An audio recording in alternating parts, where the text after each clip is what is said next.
Monday. Hi, everyone. Hi. It's like a lot of empty seats back there. It's August. Okay, a couple of things for you at the top on what you all can expect this week. President Biden spoke today with France, Germany, Italy, and the United Kingdom to discuss the situation in the Middle East and ongoing efforts to de-escalate tensions and reach a ceasefire and hostage deal in Gaza. And as I was walking out, I believe that readout, the joint readout, should be in your inbox. So obviously you'll have that for all of to review.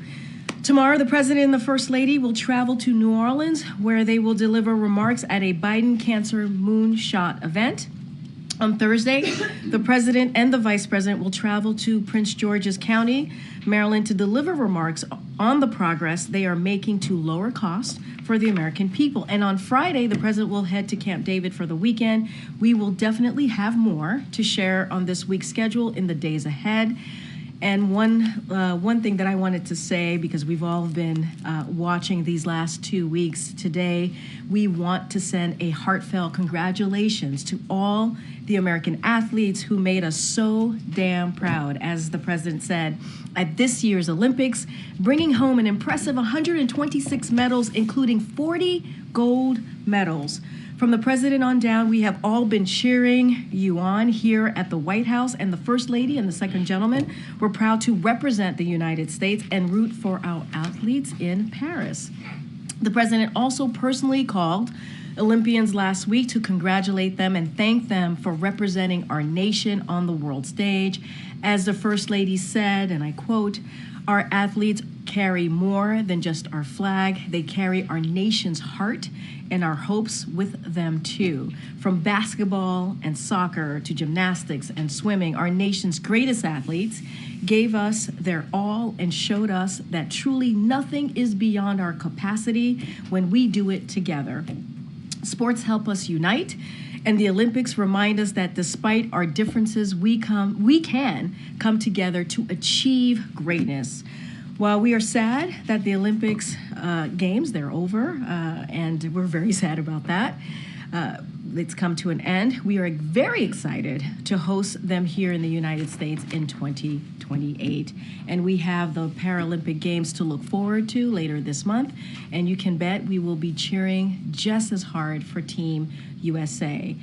Today, President Biden and Vice President Harris launched Time is Money, a new government-wide effort to crack down on all the ways that cooperations and unnecessary headaches and hassles to our lives, wasting precious time and money, from excessive paperwork and unreasonable hold times to the endless hurdles some companies make you jump through to cancel subscriptions. We've all been there and know how aggravating these unnecessary delays can be today in the coming months. The Biden-Harris administration will take wide-ranging action to crack down on these unfair practices and save Americans time and money, including making it easier to cancel subscriptions and memberships, ensuring that consumers calling customer service can talk to a real person by pressing a single button, and allowing Americans to submit health claims online. And this is just the beginning.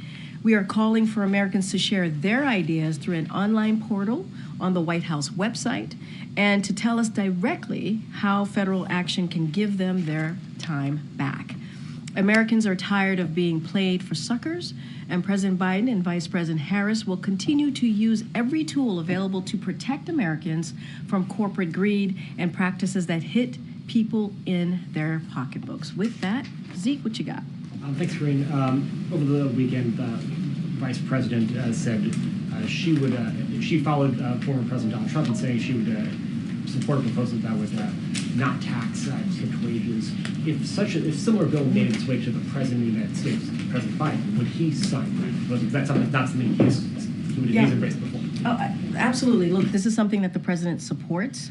He supports eliminating taxes on tips for service and hospitality workers while also raising minimum wage and preventing the wealthy from gaining the system. And if you think about what the president has talked about the last 3.5 years, making sure that we have an economy that works for all, not leaving anybody behind, an economy that's built from the bottom up, middle out, the president has been fighting, and the vice president has been fighting to do just that.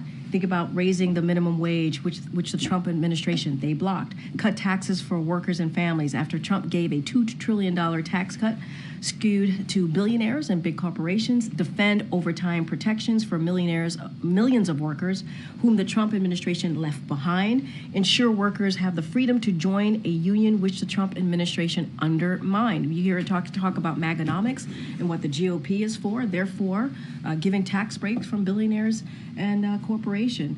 They want price gouging. That's what they want to see. They don't want to protect American workers. They give, again, more tax to billionaires and corporations. That's what they've been talking about over and over and over, raising taxes for working people. That's not what we're about, and we're going to continue to do just that in the next 5 months. I think so. With the topic, the VP's team has also said she's going to be rolling out some additional policy this week. Given the president's endorsement of hers, is it safe to say that anything that she would put forward along these lines that also would have the backing of the president? You can certainly say, or I can say, that they are partners in this, so they believe and certainly on the same page when we think about the economy, when we think about health care. They have to work through what their policies, ideas are, but the last 3.5 years they've been in sync. They have been certainly on the same page, and I presume that will continue from here. And just on a schedule, a week from today, the Democratic convention gets going in Chicago. That was supposed to be where the president was going to be the star of the show there, accepting the renomination of his party. That's not the case anymore. What is his involvement going to be in that convention? How much time does he plan to spend in Chicago? Yeah. When does he plan to speak? So look, I'm not going to get ahead of the Democratic National Convention to make their announcements on speakers next week. I think Americans will be very excited. I think he will have his moment as well. They will be very excited to see him, and so he's certainly looking forward to that. I'll let the DNC convention obviously make the announcement. The president will indeed speak next week. Again, he's looking forward to it. He's looking forward to, as he tends to do, speak directly to the American people, talk about the moment that we're at, the stakes, what's at stake, and continue to talk about an issue that is incredibly important to him, which is unity, making sure that we're unified and we continue to do the work that the president has been successful in doing in the past 3.5 years. Either when the vice president accepts I don't have anything else to share about his schedule next week. He will certainly speak at the DNC convention, and I think there'll be a lot of excitement and a lot of, I think folks are going to be, again, excited to see the president next week. Thanks, Karine. Just to bounce back on the previous question, yeah. Trump was the first to endorse eliminating taxes on tips. He's accusing Vice President Harris of stealing his idea. So did she get this idea from Trump? Look, I'm not going to respond to a presidential candidate. I think their campaign could speak to that directly. What I can say is this president, this vice president have always had the backs of the working people, always. And you see that in the policies that they put forward.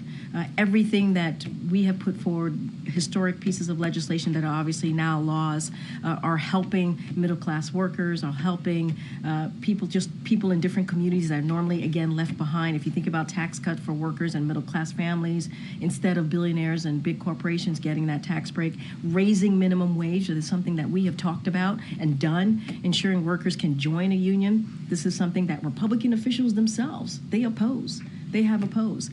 So I think the question really is, if Republican officials, why didn't they? Why didn't they join the president and the vice president to support working families? They didn't. They didn't. And so I think our record shows that, what we've done. Under this term, under this administration, the Biden-Harris administration, we have put working people at the center of every policy that we move forward with as it relates to the economy, health care, even climate change. And so that is something that we're going to continue to do. This is one of the first specific policy endorsements that we've heard from the vice president. Is there anything you can explain about kind of how she came to this endorsement and how she'll address the criticism from economists? That was said in a campaign context, so I would have to refer you to the campaign. I'm sure they can speak more to that. It is not unusual, right, when a campaign moves forward, that they have they put forth their policy agenda for the American people to see for themselves. What I can speak to is what this president and this vice president have been aligned on and what they've done together, working together and delivering for the American people. That will not stop. And obviously, as it was stated in a question to me by Zeke, the president certainly supports the vice president as she moves forward. And what's the White House's reaction to the former president pushing this false conspiracy theory that the vice president had used artificial intelligence to create images of the crowd? Look, going to be mindful in speaking about a campaign comment. What I will say is that this president and this vice president, I think what you see from both of them is optimism and a belief in this country, the future of this country. They believe that there's a lot at stake. And what I will say is it's clear that that message has broken through. And majority of Americans see and feel that optimism and certainly supports what we've been working on, the agenda that we've been working on the last 3.5 years. So I'll leave it there. Okay. Hey, Kelly, I haven't seen you in a while. Hi there. Hi. I've been around, just maybe not this year. Is there a interagency policy review type approach to the Harris portfolio with President Biden's portfolio? So is he in touch with, is there a process where there is a checking of what she's going to put out and how it matches or may change, or ways in which she can build on what he's done? Is there coordination?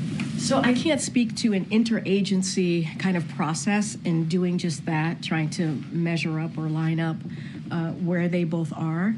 What I can speak to is the last 3.5 years, right? We have less than 6 months now of this administration, and how much the vice president was a critical partner in getting a lot of the big pieces, historic pieces done, the heavy lifting. She was part of that, whether it's the Inflation Reduction Act, the first piece of policy, which is the American Rescue Plan, which helped lower crime, for example. We've seen the lowest in crime in more than 50 years. The last administration, we saw the highest numbers of murder in the Trump administration. There's been a lot of ways that we've been able to do move in a historic way.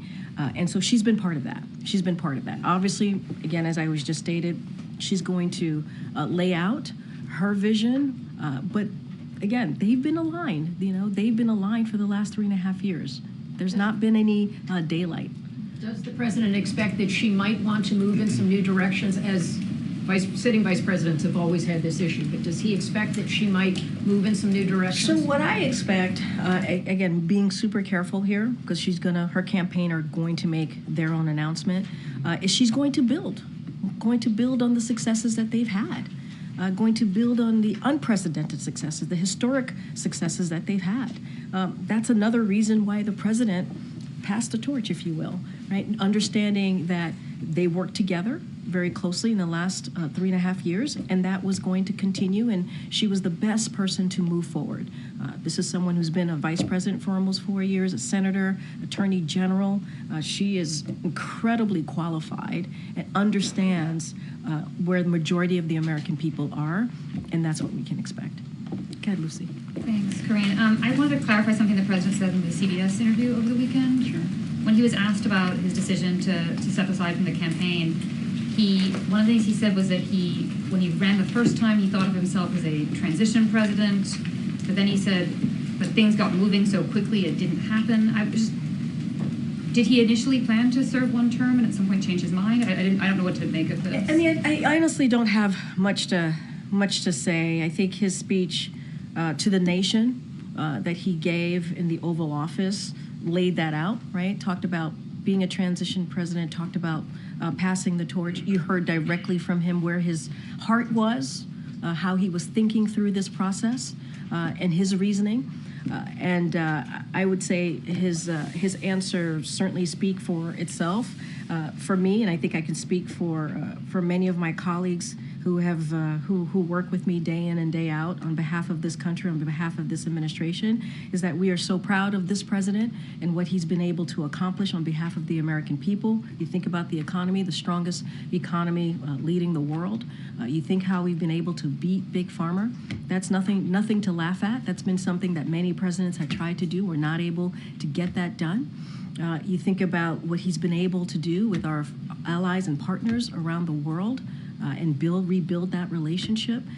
Climate change, passing one of the most important, largest, biggest historic pieces of legislation that's going to deal with one of our major crises right now that we face in this country and the world, the Inflation Reduction Act. So we could not be prouder of this president and of course this vice president as they work together on this. But I think his Oval Address lays out very clearly how he saw his presidency. Any update on when we'll see him do a campaign event for her? And no update for you from here. Certainly the campaign will have more to share on that. Hey, Wuja. Hey, Karine, how are you? I'm doing great. How are you? Thanks. So following up on eliminating taxes on tips, is that an idea that the Biden administration considered at any point in the past 3.5 years? What I can say is the president supports it.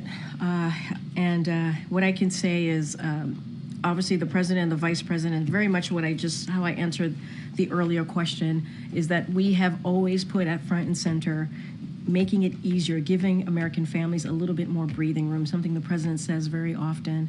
And we've shown that. We've shown that in the policies that we've laid out. And, not going to go into what the former president said, but, if Republicans truly cared about that, truly cared about hardworking Americans, they would have joined us on a lot of these proposals that we put forward. The American Rescue Plan turned the economy around, put shots in arms, checks in pockets. They didn't support that. The Inflation Reduction Act, Big Pharma, it's going to help lower healthcare costs for Americans, lower energy costs for Americans. They didn't support that. And so this is a president and a vice president that is always going to have the backs of working people. He supports what she put forward recently, obviously, when she spoke recently at a campaign rally, and we're going to continue to do the work to raise minimum wage and make sure that we put working class people at the front and center. So it's a new idea. Obviously it's a new idea. I'm just saying that we support it, but we have been doing the work, right, for hardworking Americans to lower cost. And that is something, you're going to see that on Thursday with both the president and the vice president when they make an announcement on other ways or other additional ways to lower costs. And then speaking of click to cancel, can you talk about how it will be enforced and whether there's an existing mechanism that would force businesses to comply? So I'll be able to get more information for you from our policy folks. I don't have anything to lay out on how the specifics that will work out. Thank you. Hi, Karine. Hi. I have a legacy-related question. Yeah. Biden's talking about the cancer moonshot tomorrow. He's talking about lowering costs on Thursday. This morning there were, talks on the Middle East. Has the president communicated what, in the next 5 months, what his priorities will be when it comes to things that he can accomplish over the remainder of his presidency? I mean, I would say obviously you guys have reported and paid close attention over the last 2 weeks. You've seen some ways that the president wants to move forward in the next 5 months. When you think about the SCOTUS reform, right? He went to Austin, Texas at LBJ Library and talked about that, laid out his plan. You think about the announcement today, as you just stated. That was a very important announcement, and I think it's going to have a huge effect and be really important to Americans. And that's certainly what they want to see. Time is money. Obviously, is an important majority of Americans want to see. You'll hear from this president about lowering costs and the vice president on Thursday, other ways to lower cost. I won't get ahead of that. And then tomorrow, the cancer moonshot. I mean, those are initiatives that have been a key part, that made up key parts of his platform and how he wants to deliver for the American people. That hasn't changed. The economy, healthcare, as you just stated, foreign policy to me. And so you'll hear more from this president as time goes by, and the American people, that's what at the center of everything that he does, making sure we deliver for them, give them a little bit breathing room, and deal with issues that matter to them. And that's what we have been doing. All of the things that I've talked about, not just today, many times behind this lectern, are issues that are majority of Americans care about it. Majority of Americans care about it. And so that's where we're going to be, where a majority of Americans are. Go ahead, Jared. Oh, I'm so sorry. I'm sorry. One more. Elon Musk is slated to interview Donald Trump tonight on X. I don't know if the president is going to tune in. Feel free to say if he is or not. But I think that misinformation on Twitter is not just a campaign issue. It's an America issue. What role does the White House or the president have in sort of stopping that, or stopping the spread of that, or sort of intervening in that? Some of that was about campaign misinformation, but it's a wider thing, right? Yeah, no, and you've heard us talk about this many times from here, about the responsibilities that social media platforms have when it comes to misinformation, disinformation. Don't have anything to read out from here about specific ways that we're working on it, but we believe that they have the responsibility. These are private companies, so we're also mindful of that too. But look, it is. I think it is incredibly important to call that out as you're doing. I just don't have any specifics on what we have been doing internally as it relates to the interviews. Not something that I'm tracking, and I'm sure the president's not tracking it either. Go ahead, Jared. Just curious about the Thursday event with the vice president. The president and vice president are doing it. Can we expect, because that's an official event, that's a policy event. Yep. Can we expect to see more of those kind of joint administration events between the president and vice president? Stay tuned. But I think Thursday's announcement is going to be really important. You're right. It's about lowering cost for the American people. It really builds on what this president and the vice president has been trying to do over the last 3.5 years as it relates to the American people. Stay tuned. We certainly will have more to share about his schedule, their schedule together in the upcoming days and weeks. I only ask because we haven't seen a lot of those sort of joint events. Usually they kind of branch out, flank out, and do those events separately. So what is the thinking? I think there's been a couple of times over the 3.5 years that the president and the vice president have had joint events. And I think very early on, the first several months, I remember them going to Georgia together. Obviously, they went there for an awful event that happened on the ground, a shooting. But they've appeared together many times. I know when it comes to Roe v. Wade, for example, they've appeared together for that. And there's been other times as well. I would expect that will be continuing in the last several months of this administration. And remember, yes, they do their own events and they crisscross the country, but they're partners in this, and they'll continue to do just that. Okay. We know a president's most valuable commodity is his time, and I wonder how is the White House, how is the president thinking about how he spends that time now that he's no longer running for re-election? I mean, look, SCOTUS. He went to Texas and talked about SCOTUS reform. That was an important way to spend his time. Tomorrow, cancer moonshot. This is an issue both the president and the first lady care about deeply. Obviously for important personal reasons to them. And so they're going to be together in New Orleans. You're going to see them continuing to talk about lower cost. And so there is a map out there, I think, if you guys take a look at how he has been moving in the past couple of weeks. And let's not forget, he's had several calls with heads of states in the Middle East region. I talked about at the top of my briefing about to reach a ceasefire deal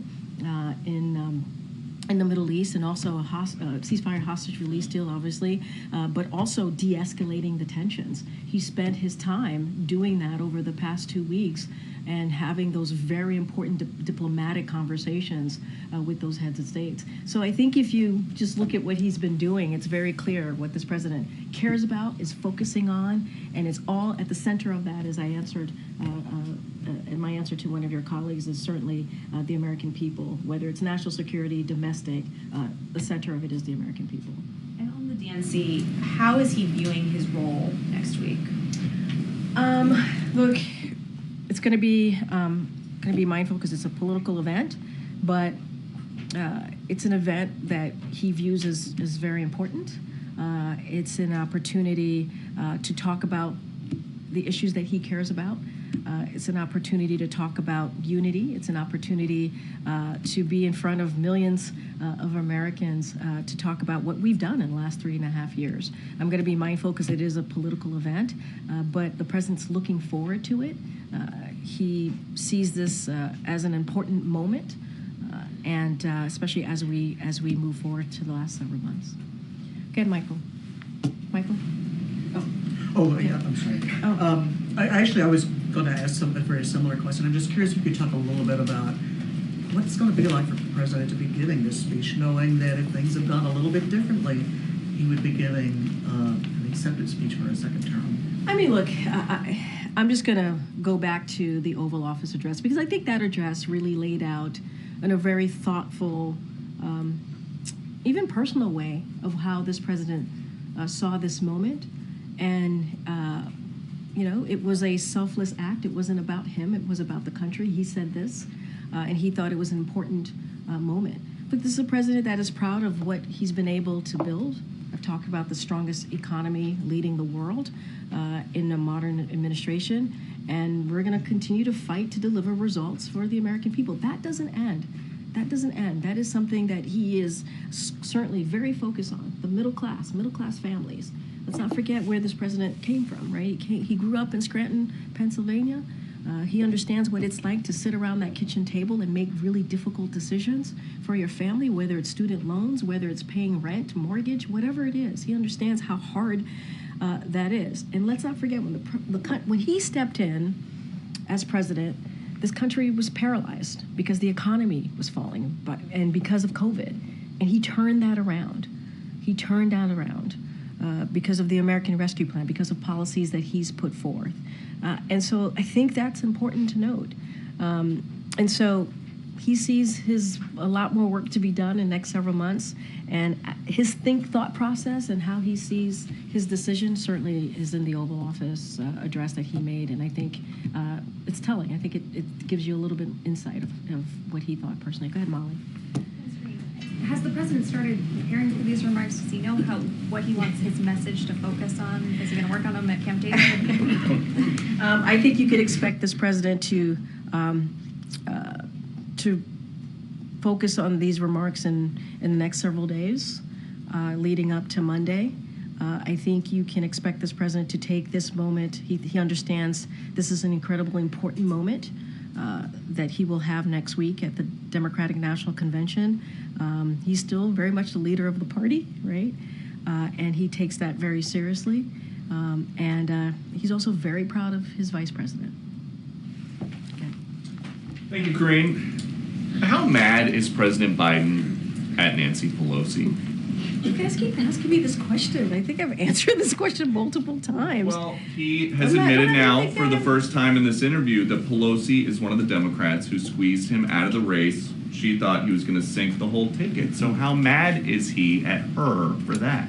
The president respects his good friend, former Speaker of the House, Nancy Pelosi, and I think it's mutual. And she also gave interviews, I know you followed closely as well over the weekend. She made statements like preeminent president among the top few to have served in this office. And I think that says a lot coming from the former Speaker. So no hard feelings? He respects his good friend, Speaker Pelosi.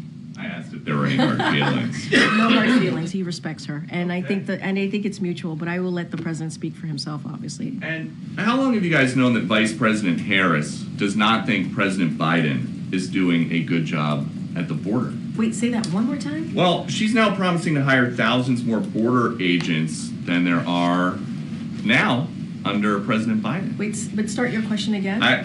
How long have you guys known that Vice President Harris does not think that President Biden is effective with his border policy? I mean, that you're making a huge jump. Why? She did not say this. This is something that you are assuming. I don't understand why you would assume that. It's not true. She has a campaign ad where she is saying they need more Border Patrol agents. If President Biden's doing such a good job, why do they need any more border agents? We both believe that. The president does want more Border Patrol agents. You know who's getting in the way? You know who's getting in the way? Republicans in Congress. They're getting in the way. You know who else is getting in the way? The former president, Donald Trump. He's getting in the way.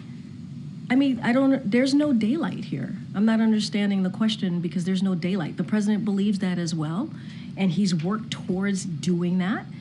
There's a bipartisan, I know you guys probably get sick of me saying this, but there was a bipartisan agreement that was on the table that the president worked through for a couple of months with Republicans in the Senate and Democrats. They were told not to move forward because it would help Joe Biden by the former president. That's their decision. And there's one more thing that came out over the weekend. There's this new Las Vegas police radio traffic that's published by the Daily Beast where officers were racing to secure a hospital emergency room on July 17th. They were under the impression that President Biden was having a medical emergency. What was it? He was not. As you know, the president, when we were in Vegas, tested positive for COVID. We let you all know, and then we flew back here. Outside of that, there was no medical emergency. People are still testing positive for COVID, but because of this president, he was able to put forth a comprehensive way to move forward with this pandemic. And now we have vaccines, and now we are in a different place with this pandemic. It is behind us, and that's because of this president and what he was able to do. Good. Well, I haven't seen you in a while. Hey, how are you? Oh, thank you, ma'am. Sorry, I wasn't sure. Oh, gosh, ma'am. Sir? I'm just teasing. I'm just teasing. But it's good to see you. I was just saying I hadn't seen you in a while. It's good to see you. This is a bit of a throwback, but the vice president has said that she was the last person in the room with President Biden ahead of his decision to order U.S. troops to pull out of Afghanistan. Was the vice president in full support of his decision to order that withdrawal and in full support of the way that it was implemented? I mean, she answered that question herself. I don't have anything else to add. It sounds like she answered the question herself, right? She said that she was in the room previously. But didn't you also said she was in support? I'm asking you if the president believes that the vice president was in full support of his decision. I believe, and as you have seen them in the past 3.5 years, they've been partners, critical partners. It doesn't matter if it's domestic issues, also foreign policy issues, and that has been the case from day one and continues to be the case. I don't have anything else to add. Second one, Sure, quickly. sure. You've noted how the vice president has been a partner in all of the heavy lifts over these last 3.5 years. Given that they've worked so closely together, in that time, what does the president see as the vice president's biggest achievement during their time in office together? So look, because they've been partners, those achievements have been done, certainly, those historic, unprecedented achievements have been done together.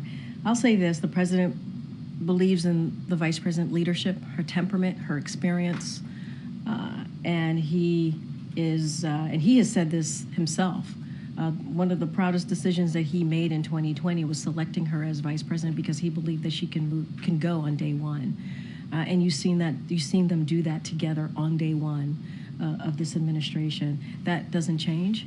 I'm not going to parse out anything from here. They have been partners. She's been a critical partner for this president for during this term, and will continue to do so. You will see them together on Thursday in Maryland, where they would talk about their next announcement on lowering costs for the American people. There's not a specific policy achievement, it's a comprehensive whole. I would say it's a comprehensive whole.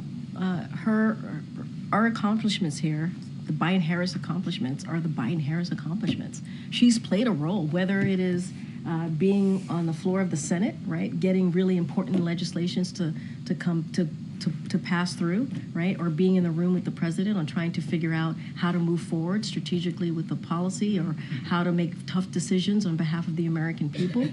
She's been there. She has been there. These have been, and we've had, as you know, important moments, historic moments, and she's been a critical partner. Thank you, Go ahead, Lily. Thank you. Two questions, one on Bangladesh and other one on India. On Bangladesh, the former Prime Minister Sheikh Hasina has reported to alleged that she was forced to be out of power because U.S. wanted to have one of the islands given to them, one of the Bangladeshi islands given to the United States of America.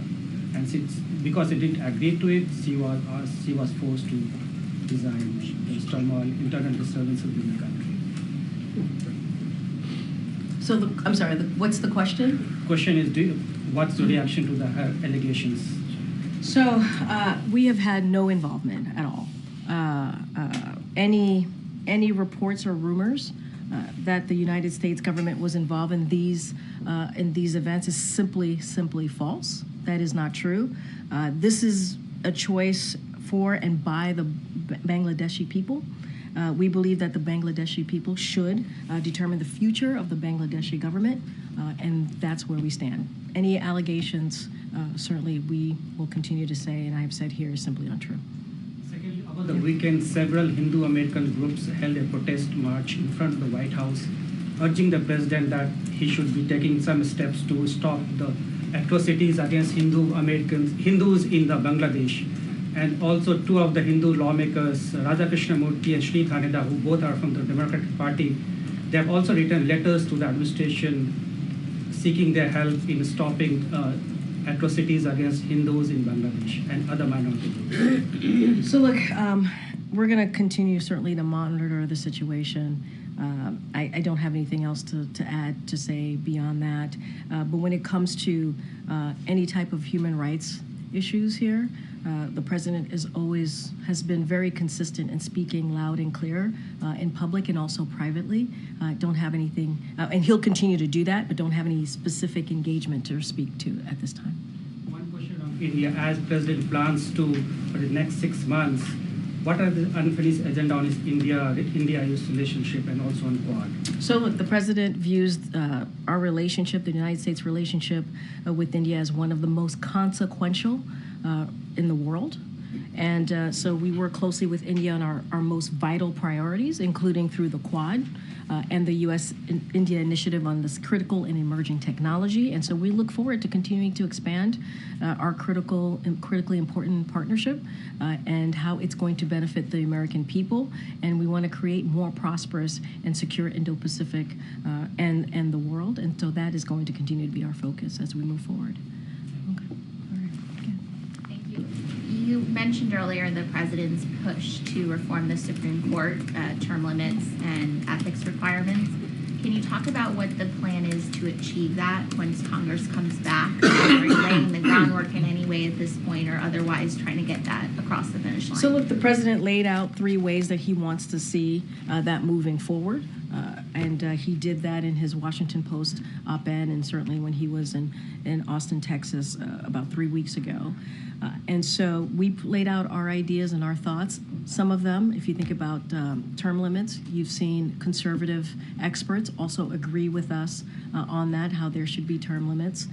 And so what we're going to do is have the conversation with Congress when they get back, and figure out ways how we can actually get this done, because it is important. The president believes no one is above the law, and that is something that he has continued to talk about and will do so, and that includes the highest court in the land.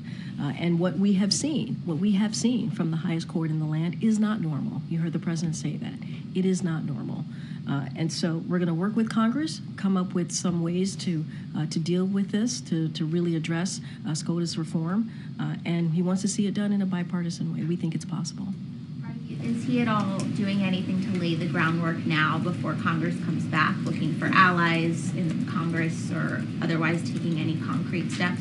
So nothing to read out. Obviously, we do keep any conversations private. But what we want to do is certainly see legislation to deal with what we've been seeing, which what I just said, which is it's not normal from SCOTUS. And so his team will have conversations with congressional members on how to best move forward. I don't have any meetings or anything to read out at this time. Thank you. Got it in the back. Go ahead. Yep. Thanks. The Trump campaign said over the weekend that it's been hacked. Is the White House concerned about election integrity? And do you have any response to reports that Iran was the source of the hack? So, look, I would have to refer you to the Department of Justice and the FBI on that particular questions. We've said many times that this administration strongly condemns any foreign government or entity who attempts to interfere in our electoral process or seeks to undermine confidence in our democratic institution. And so we take this type of reports of such activity extremely seriously. And so, again, we do not tolerate this anything like this, influence or interference efforts.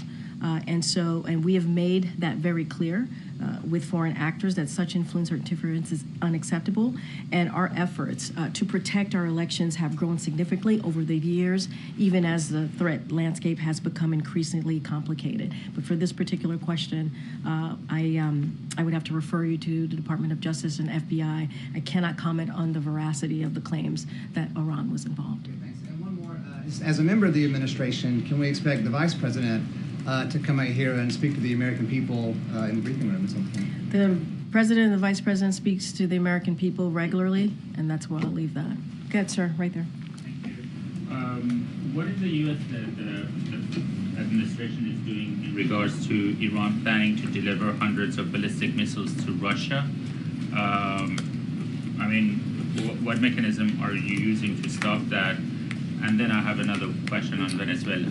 So, look, the White House has repeatedly warned of the deepening security partnership between Russia and Iran since the outset of Russia's full-scale invasion of Ukraine. We've also warned both parties about further strengthening this partnership. This partnership threatens European security and illustrates how Iran's destabilizing influence reaches beyond the Middle East, but also around the world. As we and our partners have made clear to the world, both at the G7 and NATO summits this summer, together we are prepared to deliver a swift and severe response if Iran were to move forward with such transfers, which would represent a dramatic escalation in Iran's support for Russia's war of aggression against Ukraine. During his campaign, the Iranian president claimed he wanted to moderate Iran's policies and engage with the world. Destabilizing actions like this fly in the face, certainly, of that rhetoric. There's a report by Wall Street Journal that the U.S. has offered Maduro and his close allies an amnesty in exchange for them leaving power. Is that so? Since Since the July 28 elections, we have not made any specific offers of amnesty to Maduro or others. Sure. How about before the election?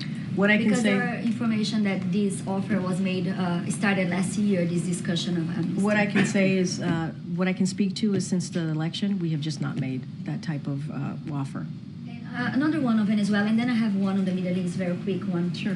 What is the view of the two statements from Brazil, Colombia, and Mexico asking Maduro regime to release the voting data?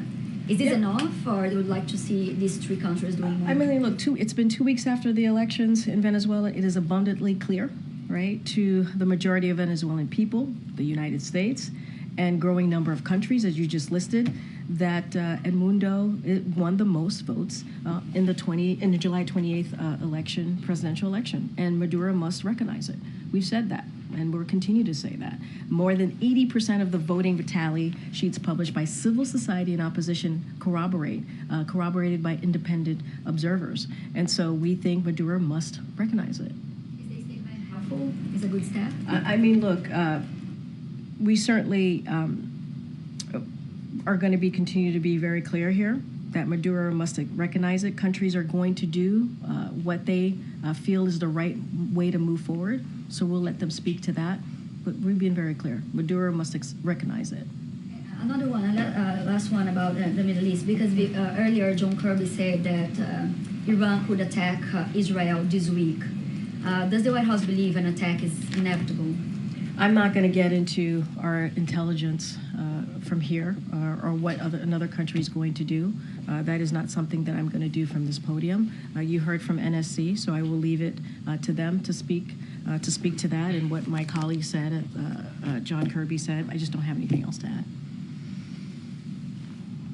Go ahead, Ed. Thanks, Karine. I want to follow up first on what you told Phil. So you said the vice president owns the successes of this president over the past 3.5 years. Does she also own the struggles that this president's seen, like the prices up 19% since the month they came into office? They're partners in how they've been able to turn around the economy. This economy was in a downfall when the president took office. The former administration did not have a plan to deal with the pandemic, a comprehensive plan. This president put that forward with the help of the vice president, and we were able to deliver on that. The American Rescue Plan made a difference in bringing our economy back on its feet. made a difference on opening small businesses, on opening schools. Republicans didn't vote for it. We have to remember what the president inherited from the last administration when he took it over with the vice president. And when you think about inflation, inflation is down by 2.5%, and wages have risen. We have more than 16 million jobs created in the last almost 4 years. I know that you're laying out the negative parts of what you foresee, right? What you see in the economy, but there's some data here that has shown, because of the work that this president has done, it's mattered. Unemployment is still low, 4.3%. You think about manufacturing jobs that have come back to this country. You think about how the GDP grew by 2.8% last quarter. Those are that data. And we understand that American people are still feeling it. And that's why we're going to make more announcements about how we're going to continue to lower costs. One more. I want to try one more time on the taxes on tips. So why then have the president and vice president not talked about this over the past 3.5 years? So again, the president supports eliminating taxes on tips for service and hospitality workers. And at the same time, what this president and this vice president has been able to do is help raising minimum wage. There are things that the president and this vice president has done over the 3.5 years that has helped hardworking people that Republicans in Congress have opposed. I didn't even talk about them wanting to cut Social Security and Medicare and Medicaid. I mean, these are things that they have said that will hurt hardworking people. So the president supports it. This is part of the vice president's policy. This is something that we want to see happen, but we have done the work to make sure that hardworking people are not forgotten. Where were Republicans on this? But where were Republicans on this? And if they were so interested, right, if Republicans are now talking about this, and Republicans elected officials are so interested in getting it done, why didn't they pass it during the last administration? Why? Why not? So the IRS last month released their report saying, hey, this is how, if you have an extension for taxes, you can file taxes on your tips. The president's budget relies on the taxes from tips. So when did this idea come about? I don't have a timeline for you. What I can say is the president supports this. What I can say, even if you put this to the side, right, which is, again, the president supports this, the vice president supports this, the vice president has done the work to try to make sure that we put working people first. They have had the backs of the working people. Tax cuts for workers, right? Making sure that middle-class families are put first, not billionaires and corporations. That is something that they've been very clear about. Ensuring workers join a union, something that Republican officials oppose. And we've been very clear here. And why haven't Republicans joined us? They just haven't. They have not. Matter of fact, they opposed a lot of the policies that we put forth that would do just this. They opposed it. American Rescue Plan, Inflation Reduction Act, they opposed it. All right, everybody, thank you so much. I'll see you tomorrow. No, not tomorrow. We're traveling. I'll see you on the road tomorrow.